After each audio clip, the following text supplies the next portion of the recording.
జరిగినటువంటి సంఘటన చాలా దురదృష్టకరం. ఇది చేతకాని చర్య. ఈ ఉగ్రవాదులు ఏంటంటే వాళ్ళ సానుభూతి, వాళ్ళ ఉనికిని చాటుకోవడం కోసం చేసినటువంటి చర్య. లేకపోతే ఏమిటండి, పాపం వాళ్ళు ఏదో సరదాగా కాశ్మీరు వేసంకాలం చల్లగా ఉంటుందని చెప్పి కొత్తగా పెళ్ళైన వాళ్ళు, భార్యాభర్తలు, ఇంకా కొంతమంది ఏదో వెళుతుంటే వాళ్ళ మీద అమాయకులు వాళ్ళేమి ఇదా ఏమన్నాను, వీళ్ళు ఏంటంటే ఏదో ఒక చర్య చేసి వాళ్ళ ఉనికిని చాటుకోవాలి అని చెప్పి కేవలం సెపరేట్గా మగవాళ్ళని తీసుకొచ్చి హిందువులనే టార్గెట్ చేశారు.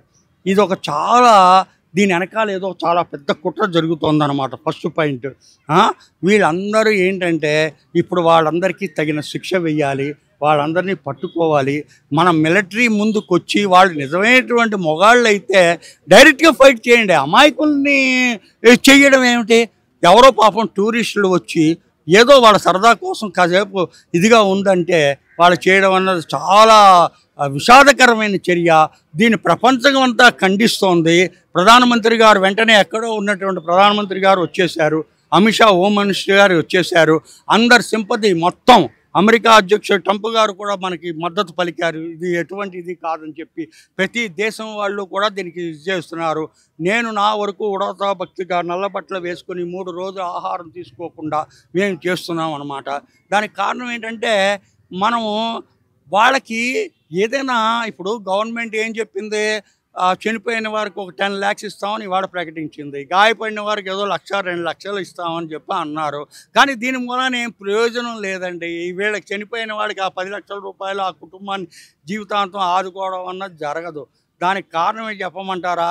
ఇప్పుడు వాళ్ళు ఎంతోమంది జంటగా వెళ్ళినటువంటి వాళ్ళు భర్తను కోల్పోయారు. ఆ భర్తను కోల్పోతే పాపం వాళ్ళ ఫ్యామిలీ, కొత్తగా పెళ్ళైనటువంటి అమ్మాయి ఎన్నో కలలు కంటూ ఉంటుంది. ఆ పిల్లలు ఉన్నవాళ్ళు కూడా వెళ్ళారు. వాళ్ళ భవిష్యత్తు ఏమిటి? వాళ్ళ జీవితాలు ఏమిటి? వాళ్ళు ఎన్నో కలలు కానీ సరదాగా హానీమూన్గా వెళ్ళిన వాళ్ళని ఈ టూరిస్టులను చంపడం అన్నది ఎంత దురదృష్టకరమైన చర్య అంటే అంతకంటే అపచారం ఇంకోటి ఏదీ లేదు. ఎంతో కరుడు కట్టినటువంటి వాళ్ళు నక్సలైట్లు కూడా ఈ పని చెయ్యరు.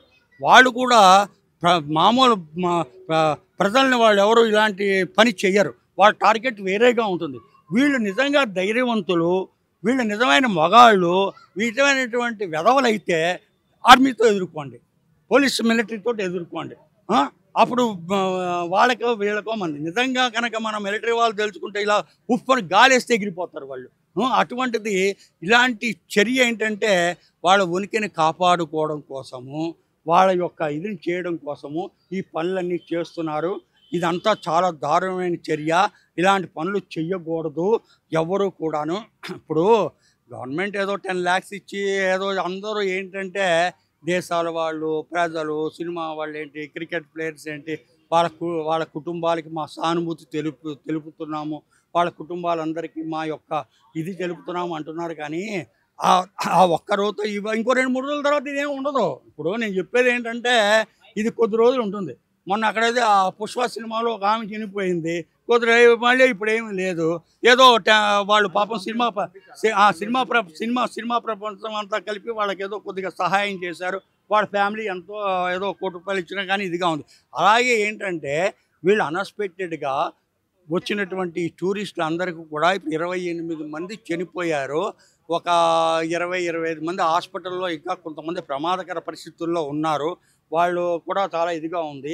కాబట్టి వీళ్ళందరికీ కూడా సానుభూతుల కంటే కూడా వాళ్ళ లైఫ్లో ఏదో ఒకటి గవర్నమెంట్ అండి, అవును, వాళ్ళని జైల్లో పెట్టడం, మేపడం, తర్వాత ఎప్పుడో 10-15-20 సంవత్సరాల తర్వాత వాళ్ళకి ఉరిశిక్షలు వేయడం అలాంటివి చెయ్యకూడదు.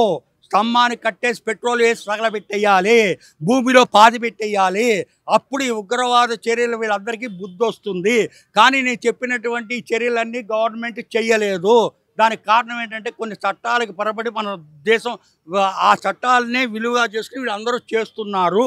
లుంబిని పార్కులో గోకుల్ చాట్ భాండార్లో జరిగింది సంఘటన, బొంబాయి తాజ్మహల్ హోటల్లో జరిగింది. చేసింది ఏంటి? వాళ్ళని వెంటనే శిక్ష వేస్తే కదా వాళ్ళకి నెక్స్ట్ ఇంకొకసారి ఇటువంటి ఇది జరగదు. కాబట్టి ఏంటంటే వాళ్ళ కుటుంబాలకి ఆ లుంబిని పార్క్లోనూ ఆ గోకుల్ తాండల్లో జరిగిన టెర్రరిస్ట్ జరిగి ఆ రోజు ఈ రోజు వరకు వాళ్ళకి ఇంకా ఏం న్యాయం జరగలేదు. అందరూ నలుగురు మీ ముందుంటే మీరేం చేస్తారు? ఎవరు మీరు. నేనా నేను యుద్ధార్థులను నేనేం చేస్తాను అన్నది నేను చేస్తా. నిజంగా నేను నా సానుభూతిని నేను నల్లబట్టలు వేసుకుని 3 రోజులు ఆహారం లేకుండా ఒక ఇడ్లీ కాఫీ తిని సాయంకాలం ఏదో ఒక మజ్జిగ తాగి నా సింపతిని నేను తెలుపుతున్నాను. నేను కూడా మా బంధువులు, నా స్నేహితులు అందరికీ ఇదే చెప్తున్నాను. కారణం ఏంటి, మనం ఏదో ఇక్కడ ఉన్నాము కానీ సింపతీలు చెప్పడం కంటే వాళ్ళ కుటుంబాన్ని ఆదుకునే పరిస్థితులు మనం చెయ్యాలి. దానికి కారణం ఏంటి చెప్పమంటారా? ఇప్పటికి వెళ్ళిన వీళ్ళంతా కూడా టూరిస్టులు. ఎంతోమంది పాపం ఏంటంటే కొత్తగా పెళ్ళయ్యి ఎన్నో కలలు కని వాళ్ళ జీవితాలను ఎంతో సోపాయంగా చేసుకుని సరదాగా ఉండాలని చెప్పినటువంటి తన భర్తని చంపేయడంతో ఈ అమ్మాయి ఎంత బాధపడుతుంది, ఆ పిల్లలు ఆ కుటుంబం ఎంత ఇదైపోతారు. అదేమన్నా మనం వాళ్ళకి ఎంత డబ్బు ఇచ్చినా కానీ ఇది మనం తీసుకురాలేదండి.